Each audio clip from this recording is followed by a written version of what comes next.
もう久しぶりの某高速テストコースに来てますけども、今日乗るのはこれ後ろのねフェニックスのこのスープラと 400R、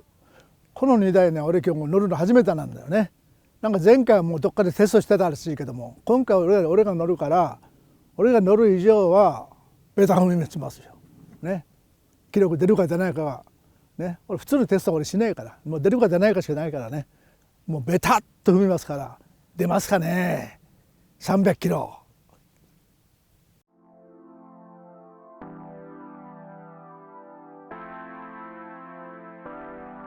フェニックスパワーです。持ってきたこのスープラ DB42 スープラですけど、以前走らせた時と比べると変わったのが、サードのキャタライザーをつけたということ、それと、水冷インタークーラー用のラジエーターを大容量化してきたということ、この2つ、それと足回りがストリート用の足だったんですけど、もうサーキットで通用するような足、フロント18キロリア30キロの車高調キットをしっかりとセットしてきました。であと前回リアウイングを外して走った時にバンクの中でこう揺れるっていうか、車線をこう変わるような、そういう危ない挙動が見られたんで、もうリアウイングをちゃんとサーキット用のリアウイングをつけてしっかりともう安定して走れるようにしてきました。であとアライメントも、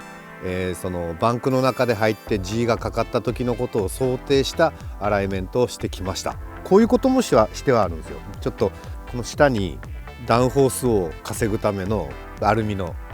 で、最高速なんでちょっとさっき言い忘れましたけど、今までよりも車高をちょっと7ミリずつ上げました。最高速とかする時ってやっぱりボディの下に全然空気入れてもいいみたいで、その代わり抜けをよくした方がいいよっていうことをいろんな方が教えてくださったんで、サーキットはベタベタにしてこうね、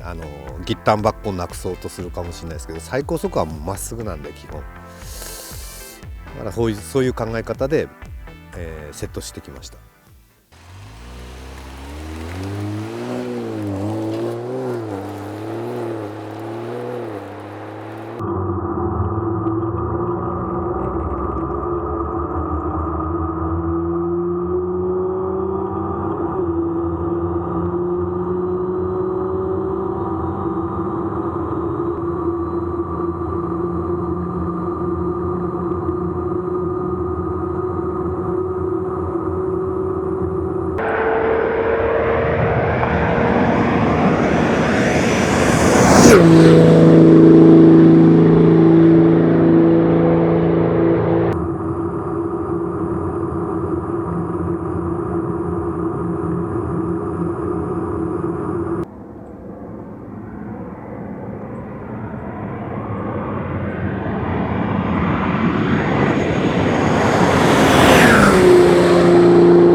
結果は残念なことにあんまり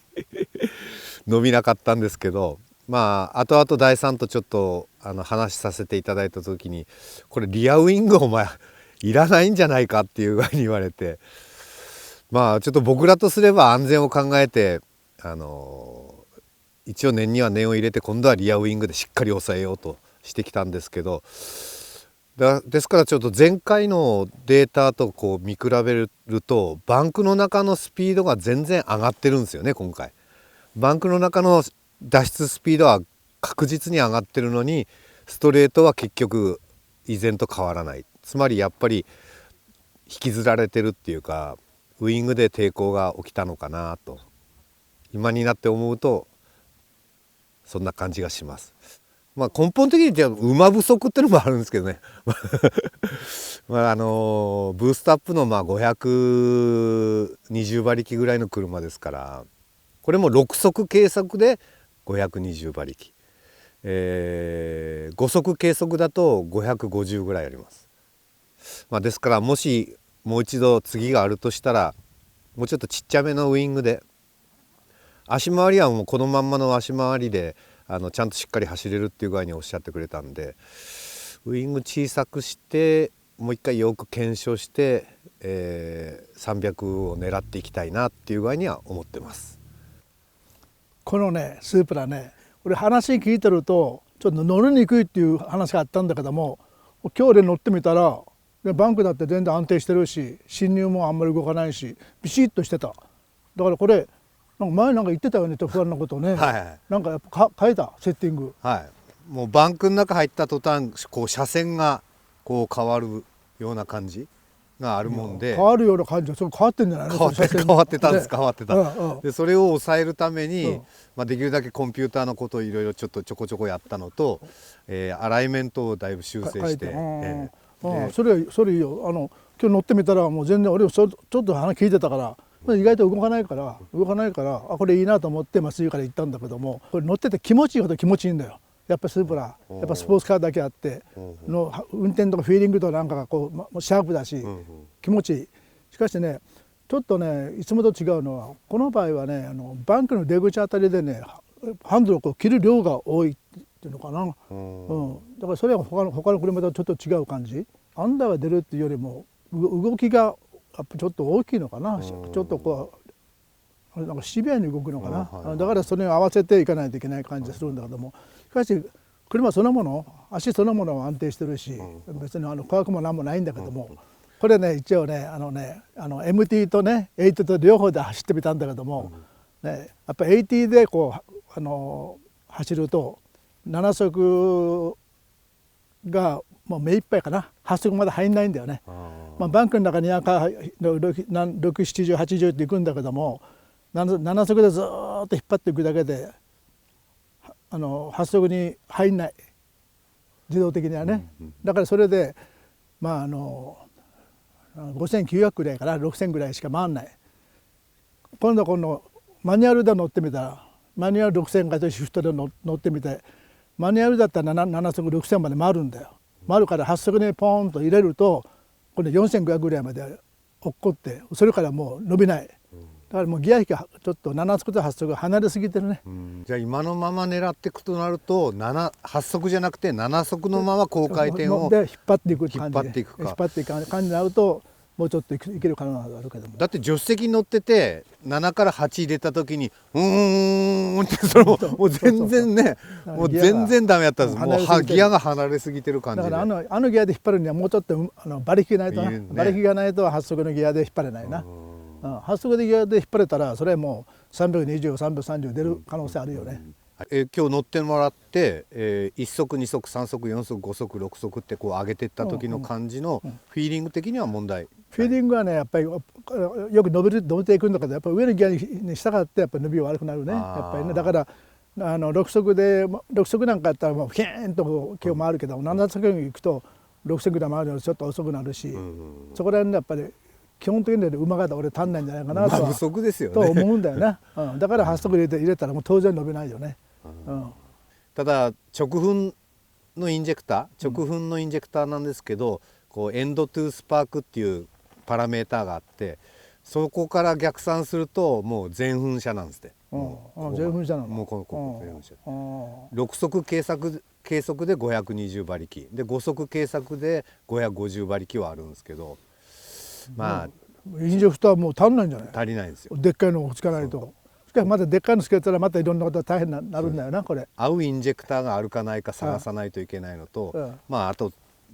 追加インジェクターみたいなのをつけてメインコンピューターで同時制御するかってことも考えていかなあかんのですけど、しかし今の車だったな、追加なんかやっちゃうとまためちゃめちゃになったんだろうな。そこら辺はね、もう最近ほらフェニックスパワーも昔の04小僧じゃないから今はもうなんかコンピューターさんみたいだからもうコンピューター中の広告みたいな広告、昔はね04で何秒だって言ったら今はもうコンピューター中こんなセットのメニューがありますよって広告だよ。もうあるいはもうすごいよね、お前様変わりしたよね。本当に。人は変わるんですよ。そうだからまた次もなんとかやってくると思うよ。やってきます。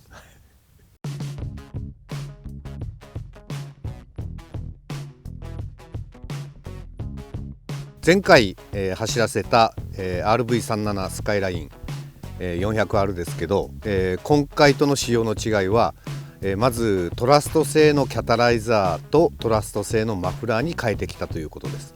今まではノーマル純正のキャタライザーでマフラー交換だけでしたが、タービンの根元から抜けを良くすることによって、全体的にこうトルクとパワーがアップしたっていう、もう手応え的に、30馬力ぐらいパコンと上がったような感じだったんで、それなりに期待感はありました。であとホイールを、BBS 製の R35GTR 用のフロント用を4枚入れてきました。でこれでタイヤも4本とも275サイズのタイヤに統一することができて、接地面がちょっと増えてこう安心感が増えたかなというような感じです。で足回りは前回と同じなんですけど、前乗っていただいた飯田さん曰くリアがちょっと柔らかいかな、だけどほんのちょっとこうウイングっていうかスポイラーがあればいけるんじゃないかなっていうようなことをおっしゃってたんで、今回はブリッツのテールのスポイラーをつけてきました。それ以外の変更点は全くないんですけど、とりあえず目的としたらライトなチューンでお客さんたちがやれるような仕様でこう夢の300キロぐらい出せたらいいなっていう思いでやってて、で同時にコンピューターチューニングのこう技術的なこともどんどんこう身につけていけれたらいいなと思ってやってきました。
これは生意気に速いな。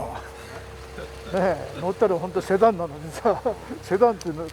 速いよね、生意気だよな。いや気持ちいいね、やっぱりね、さすがに。やっぱりね、しかしね、まだほら、記録って言っても今300出すか出さないかじゃん。だからそういうのはだから結構安心というか軽いよね。これが320以上ってなると走り方とかいろいろのミスできないからちょっともうちょっと緊張感があるけど、これくらいだったらね、気持ちいいかなっていうぐらいね。結果的には、295キロぐらいいったんですかね。目標の300キロには届かなかったですけど、もともとの僕らが狙ってた記録は計算して293キロだったんで、それをクリアすることができてすごく嬉しいです。これでまたお客さんにいいデータをフィードバックできれば嬉しいなと思ってます。なかなかその283キロから295キロのスピードを上げていくっていうのは、これ多分そうイメージはつかないかなとは思いますけど、僕らやってみると本当にもうそのバンクを出てストレートをガーッと走っていく時のそのスピードの伸びっていうのがイメージとは異なって、本当になんて言うんでしょうね、200-300メーター走ってようやく1キロ上がるっていうような、それぐらいこう空気との戦いなんで、もちろんそれを馬力を上げていけばシャーッと上がっていくとは思うんですけど、まだそこまでのレベルに達してないんでご容赦してください。いずれもうちょっと馬力上げて、300キロを超えるような車に仕上げたい。そして、4ドアセダンとしてはもう快速ツアラーって言われるような車に仕上げていきたいなと思ってるんで、ぜひご期待ください。いやね、はっきり言ってね、この車にはびっくりした。これ4ドアのさセダンだよ、ね、これで乗っててもね、やっぱりねセダンなのよ、ね、スープラなんか違ってスポーツカー乗って感じしないセダン。足回りなんかも普通っぽい。それでいてね、スピード感ないけどね、スピード出るんだよ。これ分かる、295出るんだよこれ、今の段階で。これびっくりした。それで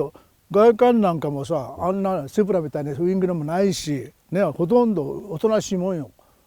これでね290、多分300近く出るってことはね、ちょっと恐れるね。びっくりした。いやー、横山君、はい、素晴らしいありがとうございます。いい仕事しますねありがとうございます。ありがとうございます。自分でどうですか、自分で。いや、もうなんか乗ってて楽ですし、この車はもっともっと売れるべきな車やなと思うし、でもう本当に街の中でも全然疲れないし、高速道路ピヨッと乗っても疲れないし、で踏めばピヨッと加速するし、ただちょっと静かすぎるぐらい気持ち悪い速さで。そうだよね、そうだよね、だからさ、これさ多分このコンピューターチューンだけで言ってるんだけどもね、出来がいいってあんまこれ苦労してない。結構。いや、だいぶしました。だいぶしました。だいぶしました。さすがにやっぱり難しいことは難しい。でもスープラと比べると4分の1ぐらいの難しさ。まだ楽なのね。これでこんだけ速さがオプションとかでビデオとかでバーン出ると、みんなも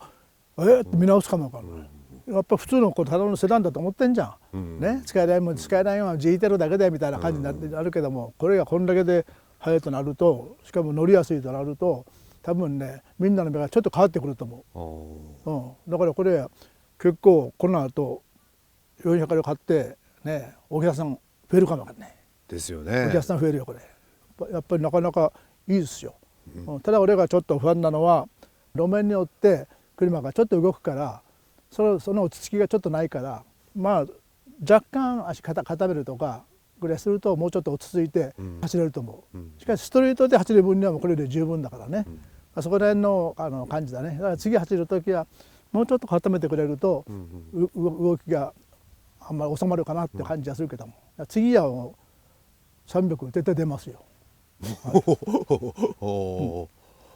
ーってお前自分で作ってんだから俺が言ってどうするんだよそんな感じ。なかなかいい車、これはなかなかグッジョブですよ。今これ計測のね、ギアの計測によって馬力違うんですけど、この車は7速ギアの5速計測で、537馬力、で4速計測だと561馬力あるんですよ。でこれももうインジェクター、直噴インジェクターの改便率から考えるともういっぱいいっぱいですね。もう出せてもあと10馬力出せるか出せないかぐらいなんですけど、でもやっぱ300ってこの馬力のままでもいけそうなんですか？足でいけるかもわかんないね。いけるかもわかんない。走りをちょっと変えてみて、しかし基本的にやっぱりもうこれ今26040でバンクンだから7080でいっても全開でしててもやっぱあんま伸びていかないから、だから全開でいって直線出た時にもうちょっと伸びるのかなと思ったけど、もうギリギリだからね、伸びていくのがね。だから基本的にもうちょっとねパワー足んないかなと、もうちょっと欲しいな、あと本当50馬力ぐらい上がれば楽に300は越すかなって気がするけどね。そこら辺だよ。次回は多分出ますよ。ありがとうございます。頑張ります。